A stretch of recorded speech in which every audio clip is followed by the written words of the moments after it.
Pona ko accompagner ba finaliste ya école humanitaire au bazali ko la dissertation le 25 avril oyo honorable Pius Mabulu a futeli bana wana mbongo wana bolanda commentaire oyo ya Jimmy Mukendi. Descente mardi oyo na complexe scolaire Sanza na mombele ya honorable Pius Mwabilu Mbayo Mukala élu ya mwamba député national et sali bandeko oyo bazalaka kuna kitoko. Objectif ezalaki ko répondre na appel ya ba parents pe ba responsable ya école conventionnée protestante oyo sur prise en charge ya ba finaliste pour ba finaliste belé bazali kokoka kofuta mbongo ya dissertation te.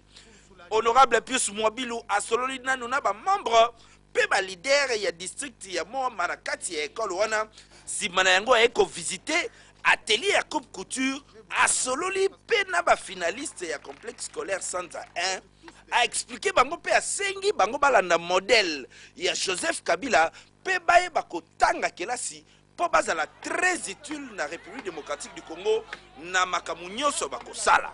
Sombele suka bisanga na visite oyo ezalaki nde enveloppe oyo honorable Pius Mwabilu apesi na ba finaliste ya Sanza 1 po bango nyonso bafuta ba frais ya dissertation. Asi afuteli bango nyonso avec impact na idéologie. Bosaka na muntu na base na ye honorable Pius Mwabilu bana ya mwamba bafandi na kati ya mutema na ye akotika mosala ya malamu te. Kende liboso. Terrible.